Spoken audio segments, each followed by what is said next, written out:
صل على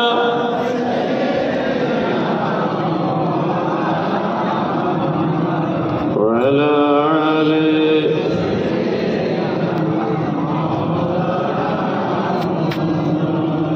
আমার সম্মানিত দিনদার ইমানদার আল্লাহ ভাইরা, আল্লাহ পাক রব্বুল আলামিনের দরবারে লক্ষ কোটি শুকরিয়া যে তিনি আপনাকে আমাকে আমাদেরকে একটি মজলিসে এসে বসার তৌফিক দান করেছেন।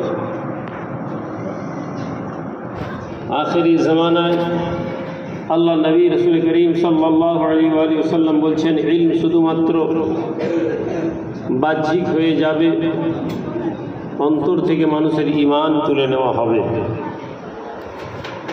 মসজিদগুলো কাতারে, মসজিদে নামাজি কাতারে ভরে যাবে, মসজিদের কাতারগুলো মুসল্লিতে ভরে যাবে, সিজদা কারো কবুল হবে না। মানুষের অন্তরে লেবাসগুলো, আল্লাহর নবী বলছেন তাদের লেবাসগুলো হবে আমার মতন, অর্থাৎ তারা সুন্নতি লেবাসের মতন থাকবে, কিন্তু তাদের ঈমান বলে কিছু থাকবে না। তাদের কোরআনুল কারীমগুলো তীরের মতো সোজা হয়ে পড়বে, বিশুদ্ধ কোরআন তারা পড়বে, কিন্তু তাদের কোরআনগুলো তাদের কণ্ঠনালীর নিচে নামবে না। অর্থাৎ মানুষ আভ্যন্তরীণ দিক থেকে মানুষ ধ্বংস হয়ে যাবে। বাহ্যিক মুসলমান তো থাকবে, নবীজি অপর হাদিস এসেছে নামেই ইসলামটা রয়ে যাবে, নামেই মুসলমান মানুষ হয়ে রয়ে যাবে, অন্তরের মধ্যে ঈমানের কোনো স্বাদ লজ্জত থাকবে না। সম্মানিত ভাইয়েরা, কি কারণে এই অবস্থা হবে?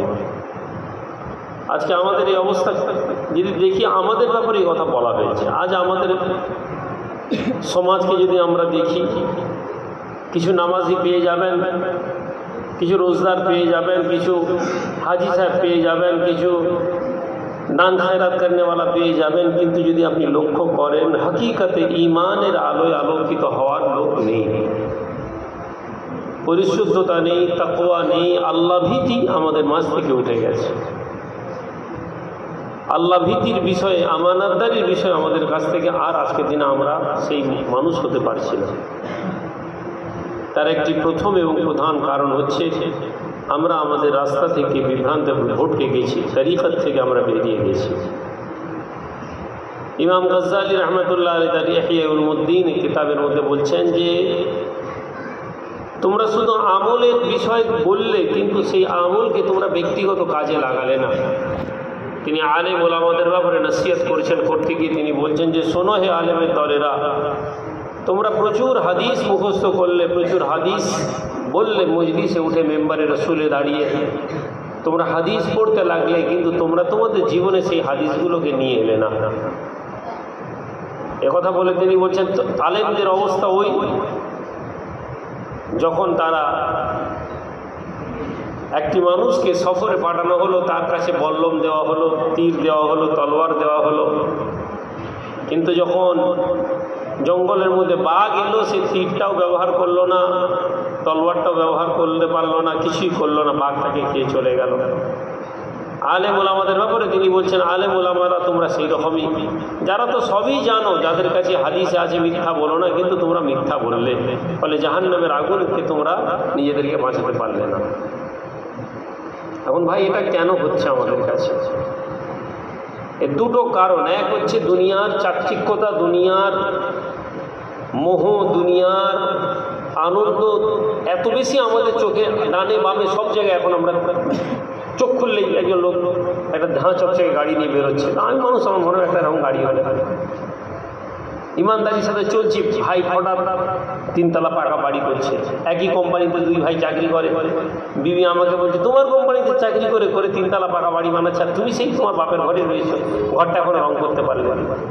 আপনি তাকে বুঝতে পারছেন না যে ও চুরি করে কোম্পানিতে গিয়ে, ও কোম্পানির মাল চুরি করে, কিন্তু আপনি হালাল বুঝতে আছেন, আপনি বুঝতে পারছেন না। আপনার বিবির কাছে আপনি একজন ব্যর্থ লোক হয়ে গেলেন। আপনার ছেলে এসে আপনার বলো আপনার একটা মোটরসাইকেল কিনবো, পাশের চাচার ছেলেরা মোটরসাইকেল কিনেছে, আপনি যখন বলছেন কিনতে পারবেন, সে আপনাকে একটা 4টা কথা শোনালো। ফলে এই দুনিয়ার এই মোহ, এই চাকচিক্য আমাদেরকে আল্লাহ থেকে দূরে সরিয়ে দিয়েছে। অপরদিকে আখিরাতের আকাঙ্ক্ষা আমাদের অন্তরে আজকে দিনে নেই। আখিরাত বলে যে কিছু একটা জিনিস আছে, তা আজকে আমাদের মনের মধ্যে নেই। এটা শুনতে খারাপ লাগবে, কিন্তু বাস্তবিক আপনি যখন নিজেকে একা ভাববেন, আখিরাতের প্রতি আপনার কি আকাঙ্ক্ষা আছে? আপনি বললেন জি হুজুর আছে। জি নেই। আকাঙ্ক্ষা কাকে বলে?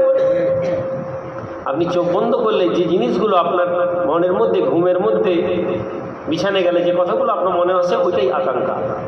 আপনি যখন ঘুমাতে যান, বিছানে যান, তখন আপনার মনের মধ্যে আসে ব্যবসাটা বড় করতে হবে, পাশের জায়গায় জমিটা কিনতে হবে, পুকুরের পাড়ে ময়লা জমে গেছে, গাছ জমে গেছে, গাছটা তুলতে হবে, ধান জমিটা রুইতে হবে, গাড়িটাকে ইন্স্যুরেন্স করাতে হবে।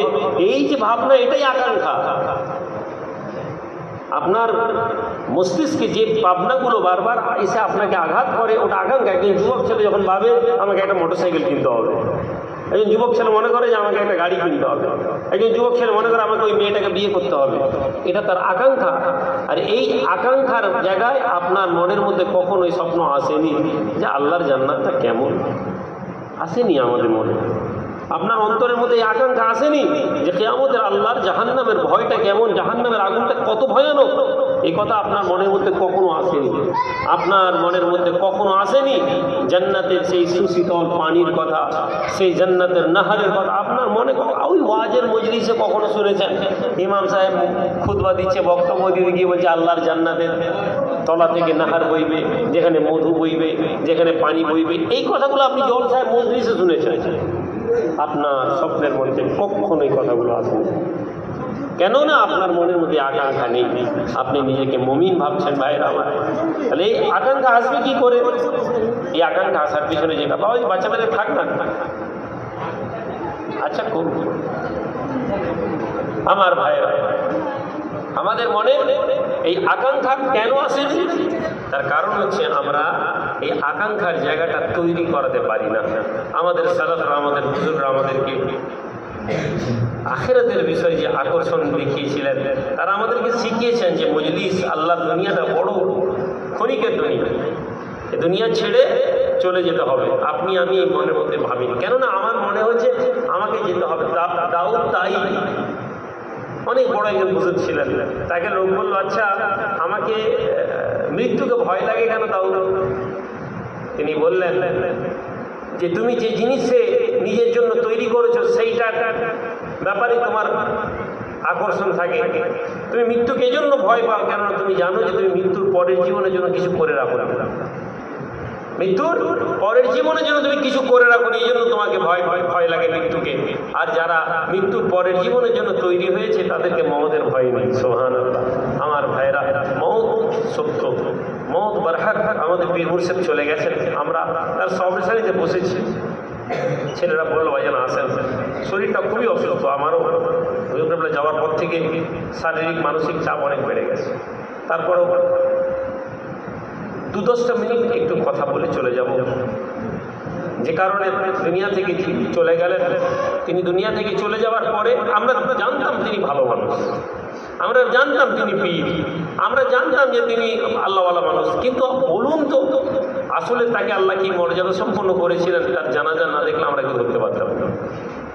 কিছুদিন আগে কোনো এক দরবারের এক মানুষ এসেছেন, এসে বললেন যে হায়াতে জীবন 64 বছর, আমার 64 বছর বয়স, 64 বছরে আমি এত বড় বুজুর্গের কামালিয়া দেখিনি। আমার বাড়িতে এসে জুমার গত শুক্রবার বলে দিয়ে গেছে। তিনি নিজে বলছেন যে এটা আমার ব্যর্থতা, আমাদের ব্যর্থতা যে আমরা ওনাকে চিনতে পারলাম, উনি নিজেকে লুকিয়ে রেখে দিয়ে গেছেন। তার একটা মানুষ কেন এটা হয়, কিভাবে হয়? 2-3টে কারণ তার মধ্যে আছে। একটা কারণ হচ্ছে যে আপনাকে সহজ সরল হয়ে যেতে হবে, অন্তরের মধ্যে বক্রতা রাখা যাবে না, অন্তরকে পরিশুদ্ধ করতে হবে। আল্লাহর নবী বলেছেন, আল্লাহ পাক বলেন মুমিনের অন্তর আল্লাহর জন্য যথেষ্ট। তার অন্তরকে পরিশুদ্ধ করতে হবে, দুনিয়ার লোভ, দুনিয়ার লালসা, দুনিয়ার মোহ আমাদেরকে যেন না রাখে। আর এটা কিভাবে আসে? এটা জিকিরের মাধ্যমে আসে। আলা বিযিকরিল্লাহি তাতমাইন্নুল কুলুব। আল্লাহর কোরআন হচ্ছে তোমাদের জিকির, তোমাদের অন্তরকে ইতমিনান করবে। আপনি পরেশান হচ্ছেন, আপনার জায়গাটা হলো না, আপনি পরেশান হচ্ছেন আপনার ছেলের চাকরিটা হলো না, আপনি পরেশান হচ্ছেন আপনার ওই ভাইয়ের সাথে জমির মোকদ্দমাটা শেষ হচ্ছে না, আল্লাহর কোরআনের দিকে ফিরে আসেন, আল্লাহর কোরআনের দিকে ফিরে আসেন। আপনি জিকিরে বসুন, আপনি দেখেন, আপনি বসেন, আপনি দেখবেন আর ওই জায়গা জমি আপনাকে আর প্রভাবিত করছে না, এবং আল্লাহ পাক ওই সমস্যাগুলো সমাধান করে দেন। আপনি যখন আল্লাহর হয়ে যান, ফাজকুরুনি আযকুরুকুম, বান্দা তুমি আল্লাহকে স্মরণ করো। আল্লাহ বলেন তুমি আমাকে স্মরণ করো, ফাজকুরুনি আযকুরুকুম, আমি তোমাকে স্মরণ করব। বান্দা যখন আল্লাহর জমিনে বসে বসে আল্লাহ জিকির করতে থাকে, আল্লাহ পাক দেখেন বান্দার অন্তরের মধ্যে আল্লাহর স্মরণ আছে। আই ফেরেশতা আমার বান্দার এই পেরেশানিগুলো, ওই ছোট ছোট সমস্যাগুলো যেগুলো ওকে কষ্ট দেয়, বান্দা আমার হয়ে গেছে, আমি আল্লাহ ওর পেরেশানিগুলো দূর করে দিলাম। তাহলে আল্লাহ পাক বান্দার, আপনি বান্দার আল্লাহর হয়ে যান, দুনিয়া আপনার হয়ে যাবে। নবীজি বলছেন তোমরা দুনিয়াকে লাফ মারো, আল্লাহ তোমাদেরকে দুনিয়াকে তোমাদের কদমে এনে দিবেন। আর যেদিন তোমরা দুনিয়ার পিছনে ছুটবে, সেদিন আল্লাহ পাক তোমাদেরকে দুনিয়াতে জলিল করবে। আজ আমরা অপমানিত, তার একটাই কারণ, আমরা দুনিয়াকে নিজেদের মতন করে পাপ পেতে চলেছি, আঁকড়ে ধরতে চলেছি। ইমাম সাহেব থেকে পীর সাহেব, আলেম সাহেব, আম মানুষ তো ছেড়ে দিলাম। যারা রাস্তা দেখাবেন, আজকে আমাদের মতন মানুষেরাই রাস্তা ভরতে বসে আছে। ভাইরা আমার, আসেন একটু ছোট্ট করে তওবা সবকে বসি, এই সমস্যাগুলো থেকে বেরোনোর প্রথম ইস্তিগফার করা। বিসমিল্লাহর সাথে কয়েকবার ইস্তিগফার পড়েন। আস্তাগফিরুল্লাহ মিন কুল্লি যামবি ওয়া আতুবু ইলাইহি ওয়া লা হাওলা ওয়া লা কুওয়াতা। আস্তাগফিরুল্লাহ রাব্বি মিন কুল্লি যামবি ওয়া আতুবু ইলাইহি ওয়া লা হাওলা ওয়া লা কুওয়াতা। আস্তাগফিরুল্লাহ রাব্বি মিন কুল্লি যামবি ওয়া আতুবু ইলাইহি ওয়া লা হাওলা। বিসমিল্লাহ से सूरह फातिहा पढ़ें। बिस्मिल्लाहिर रहमानिर रहीम, अल्हम्दुलिल्लाहि रब्बिल आलमीन, اهدنا الصراط المستقيم صراط الذين أنعمت عليهم الحمد لله رب العالمين الرحمن الرحيم اهدنا الصراط المستقيم صراط الذين أنعمت عليهم الحمد لله رب العالمين الرحمن الرحيم مالك يوم الدين إياك نعبد وإياك نستعين صراط الذين أنعمت عليهم غير المغضوب عليهم الحمد لله رب العالمين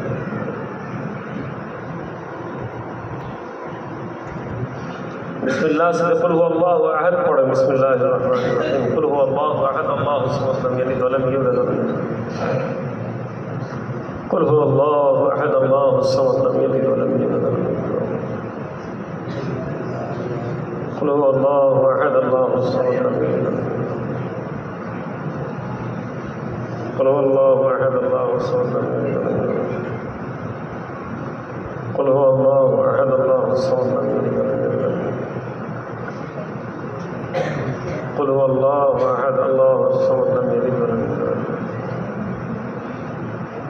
قل هو الله احد الله الصمد لم يلد ولم يولد. بسم الله سے درود شریف پڑھیں. اللهم صل على سيدنا مولانا محمد اللهم صل على سيدنا مولانا محمد وعلى آله وصحبه. اللهم صل على سيدنا مولانا محمد وعلى آله وصحبه. اللهم صل على سيدنا مولانا محمد.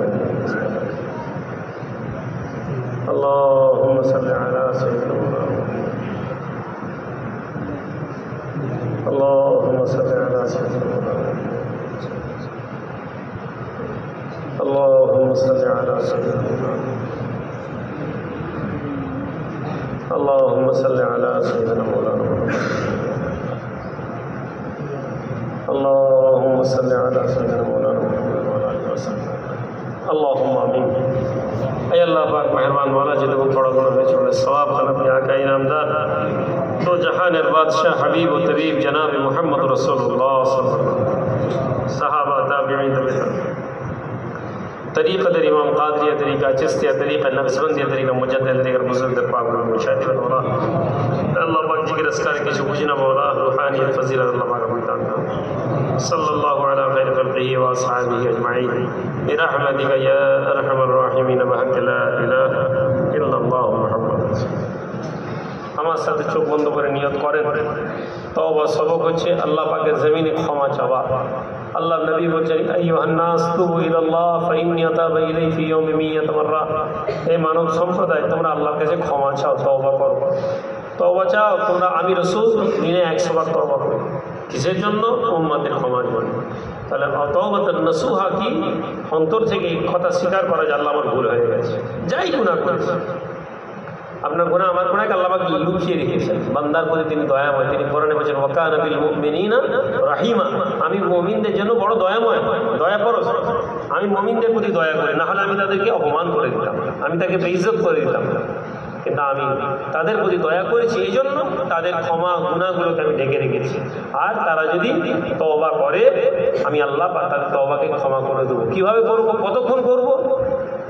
শয়তানের একটা উসুল হচ্ছে শয়তান আপনাকে নিরাশ করে। এই জন্য আল্লাহ বলছেন লা তাহজান, তুমি চিন্তা করো না, ওয়ালা তাখাফু ওয়ালা তাহজানু ওয়া আবশিরু বিল জান্নাহ, তুমি ভয় পেও না, তুমি চিন্তা করো না, তুমি জান্নাতের সুসংবাদ নাও। কেননা তুমি আল্লাহকে মেনেছো। যত বড় গুনাহ থাক, তোমাকে আল্লাহর দরবারে যদি তুমি আসতে সম্ভব হও, তুমি যদি আল্লাহর কাছে আল্লাহকে ডাক দিতে সম্ভব হয়, আল্লাহ কোরআন বলছে তোমার চিন্তা নেই।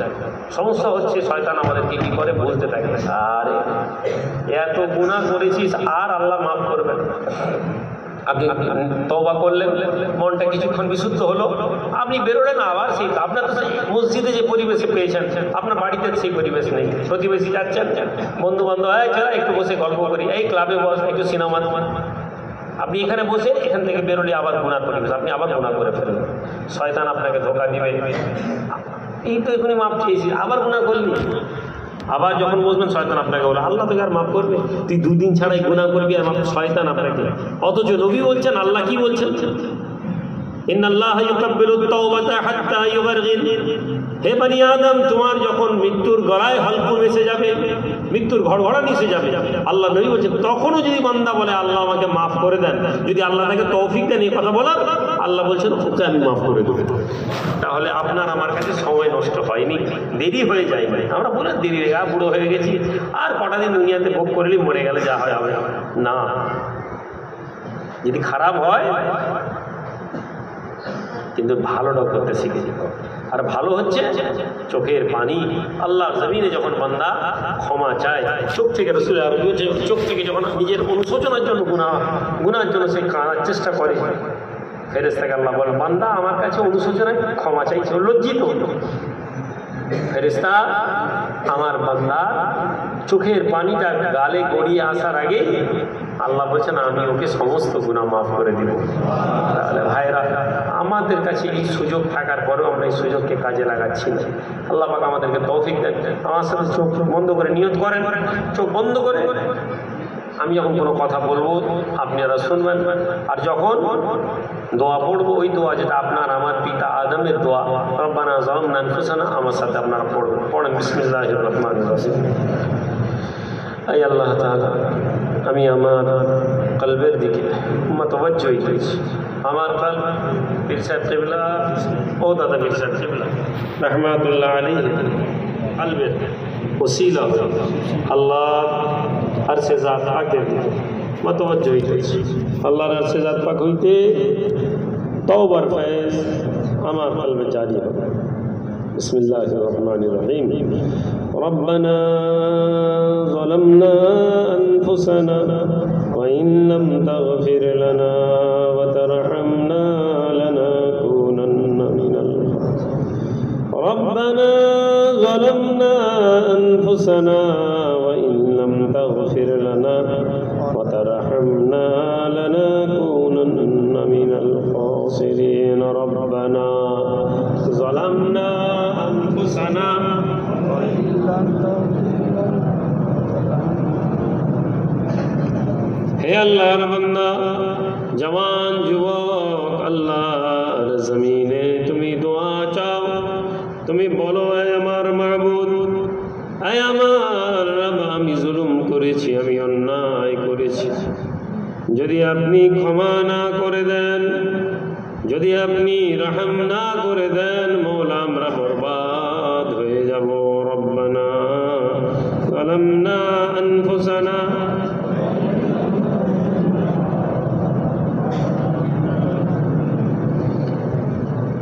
রব্বুল আলামিন। আল্লাহ বান্দা গুনাহ করে, অপরাধ করে, জুলুম করে, ওই বান্দার গুনাহগুলো জমা হতে থাকে তার আমলনামায়। আপনি রওয়া দয়াময়, আপনি রহমানুর রহিম, ওই বান্দার ক্ষমার জন্য আপনি অপেক্ষা করেন। যখন বান্দা বলে আমার রব আমি ভুল করে ফেলেছি, অন্যায় করে ফেলেছি, আপনি আপনার ফেরেশতাদেরকে বলেন গফরতু লাক, তোমাকে ক্ষমা করে দেওয়া হলো বান্দা, যেহেতু তুমি আমার কাছে মাফ চেয়েছো। রব্বুল আলামিন গুনার পাহাড় নিয়ে আপনার হুজুরে হাজির হয়েছি, আমরা চাইছি রব্বানা যালামনা আনফুসানা,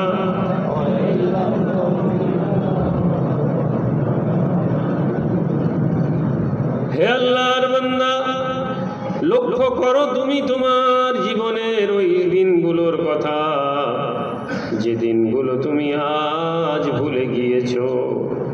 যুবক রে, 20 বছর আগে 30 বছর আগে তুমি যা গুনাহ করেছিলে, আজ তোমার সেই গুনাহগুলো মনে নাই, কিন্তু আল্লাহর কোরআন বলে কিরামান কাতিবিন ইয়ালামুনা মা তাফআলুন, সমস্ত নেকির সঙ্গে গুনাহগুলো লেখা হয়েছে বান্দা। আর ওই গুনাহগুলো নিয়ে একদিন তোমাকে দুনিয়া ছেড়ে যেতে হবে। হে আল্লাহর বান্দা, মত যদি এসে যায়, মৃত্যু যদি তোমার নসিবে খুনি থাকে, বান্দারে তুমি কি মতের জন্য তৈরি? রব্বানা যালামনা আনফুসানা,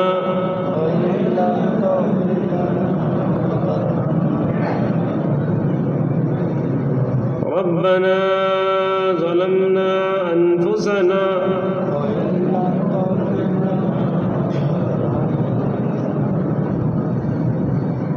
বান্দা দুনিয়ার জমিন থেকে যেদিন তোমার রূহকে খেঁচে নেওয়া হবে, তোমার শরীর থেকে যেদিন রূহকে বার করে দেওয়া হবে, বান্দা ওই শরীরটা শুধু লাশ হয়ে পড়ে থাকবে। যে শরীরের যত্ন নিতে বুঝবক, যে শরীরের জন্য কত সাবান কত তেল লাগিয়েছো, যে শরীরকে যত্ন করেছিলে খাবার দিয়ে, আজ এই শরীরখানা লাশ হয়ে পড়ে আছে। বান্দারে, তোমার রূহ যেদিন শরীর থেকে বেরিয়ে যাবে, তুমি দেখবে তোমার ছেলে মেয়ে বিবি বাচ্চা কেউ তোমার সাথে নাই।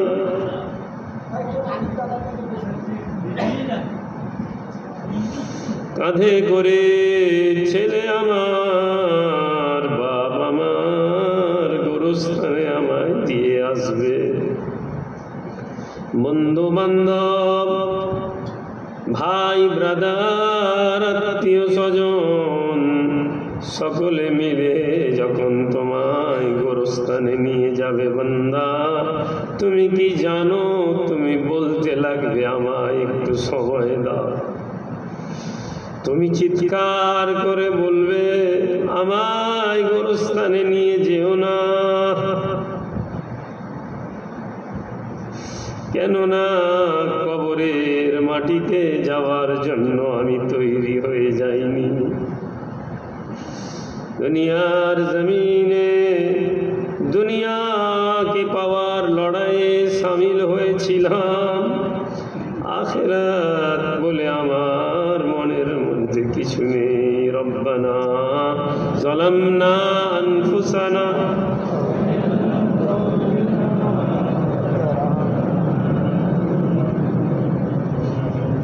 আল্লাহর বান্দা, তুমি ওই গোরস্থানের অন্ধকার কি কাকে বলে তুমি জানো? আল্লাহর নবী বলেন, বান্দাকে কবরে শুইয়ে দেওয়া হলে, বান্দা যদি নেক হয়,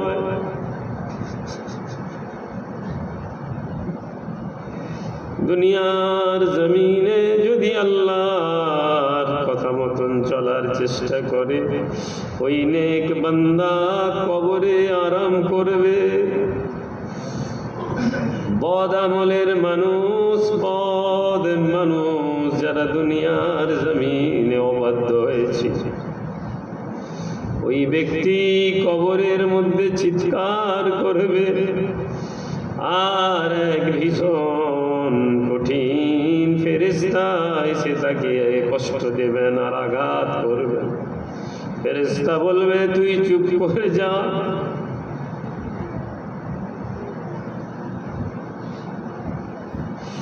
দুনিয়ার জমিনে তুই খোদাকে ভুলে গিয়েছিলি, আজ আর তোকে কেউ স্মরণ করবে না।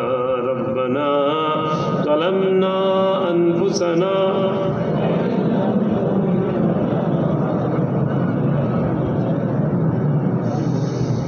আল্লাহর নবী বলেন, কবরের ভেতরে কবরের প্রথম রাতটা বড় কঠিন হয়ে যায় বান্দার জন্য।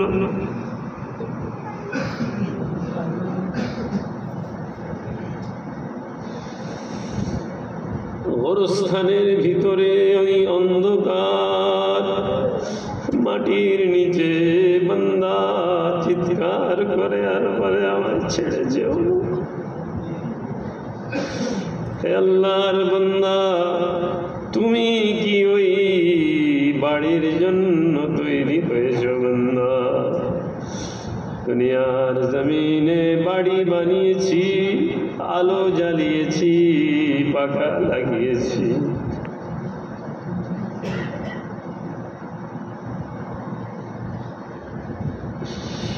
কবরের বাতিকে জ্বালানোর কথা ভুলে গেছি মাবুদ। রব্বানা যালামনা আনফুসানা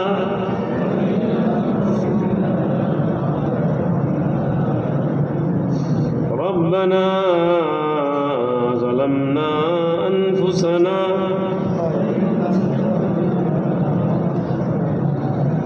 রব্বানা যালামনা আনফুসানা ওয়া ইন লাম তাগফির লানা। আমার ভাইজিরানে মজলিস ভাইরা, আল্লাহ পাক রব্বুল আলামিন আমাদেরকে তৌফিক দেন প্রতিনিয়ত একটু একটু একটু একটু একটু করে এই কথাগুলো মনে রেখে দুনিয়ার জমিনে আল্লাহ পাকের কাছে আশা রাখতে হবে। ভয় এবং আশার নামই ঈমান। আমাদের মনের মধ্যে আশাকেই আমরা জিন্দা করে দিয়েছি। শুধু মনে হচ্ছে সব হয়ে যাবে, সব খালি হয়ে যাবে, আরে ভাই ভাই ভাই। কিন্তু ভাই, আল্লাহওয়ালা মানুষরা, বুজুর্গরা সারা জীবন দুনিয়ার জমিনে খালি পরেশান হয়েছে। এত ইবাদত করেছেন, এত মেহনত করেছেন, এত আল্লাহর রাস্তায় পরিশ্রম করেছেন, কিন্তু তারপরেও তারা মৃত্যু কি করে হবে এই পরেশানিতে তারা বড় পরেশান হয়েছে।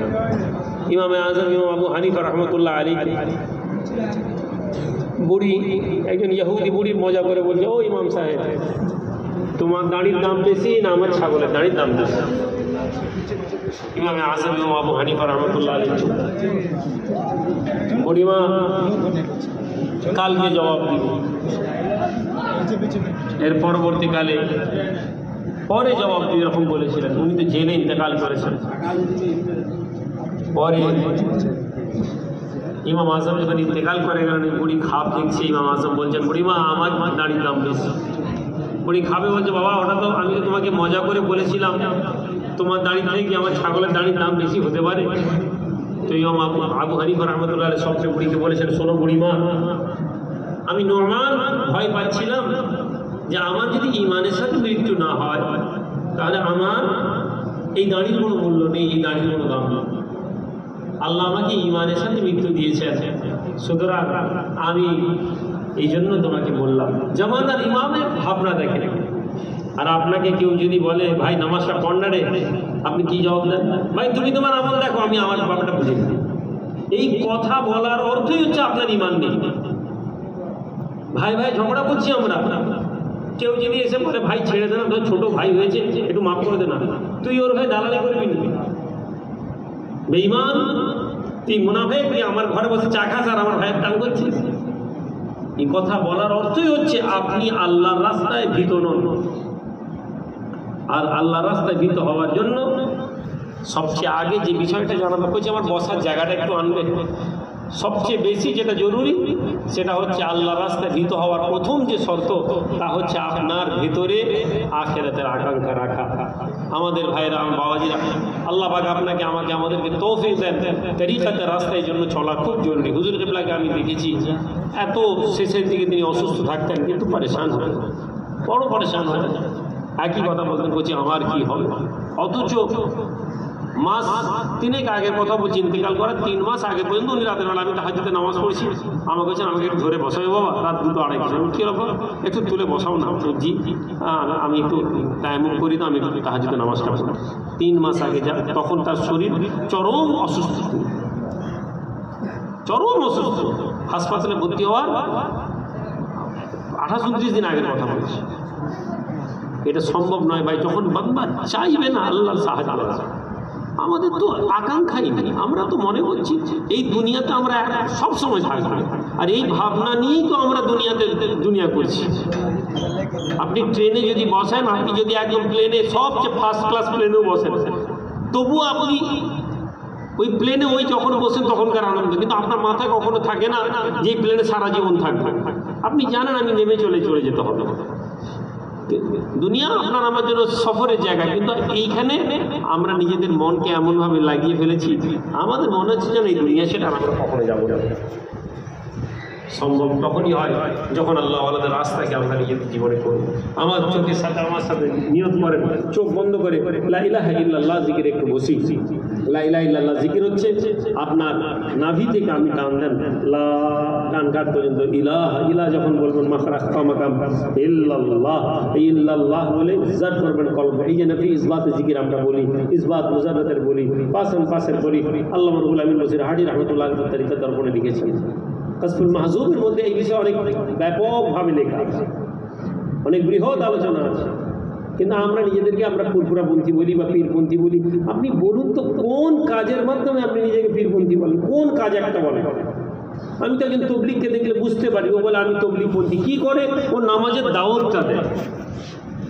কেননা ওর উসুল হচ্ছে নামাজের দাওয়াত দেওয়া। আলহামদুলিল্লাহ, ও একটা ভালো কাজ করছে। আপনি বলছেন আমরা তরিকতপন্থী। তরিকতপন্থীর অর্থ কি আপনি জানেন না, আপনার ছেলে জানেন না। আপনার কাছে তরিকতপন্থী পীরপন্থী হওয়া মানে হুজুরকে নিয়ে স্লোগান দিয়ে আসছে, ছেলেগুলো নামাজ পড়বে কিনা সন্দেহ। তরিকতপন্থী মানে আপনি একটা জলসা করে নারে তৈরি আল্লাহ করে বিরিয়ানি রান্না করে খেয়ে ফেলেন। আজকে এর বাইরে আপনার এবং আমার কাছে আর কি আছে তরিকতপন্থী হওয়ার? বলেন দেখি ভাই, মন থেকে নেই। বছরে 1-2বার পীরের দরবারে প্রোগ্রাম হয়, আমরা কালেকশন তুলে পীরের দরবারে পাঠিয়ে দিই। আমরা মনে করছি এইটাই আমাদের দায়িত্ব, এইটাই আমরা আল্লাহর ইসলামকে বুঝে গেলাম। বাস্তব কি তাই?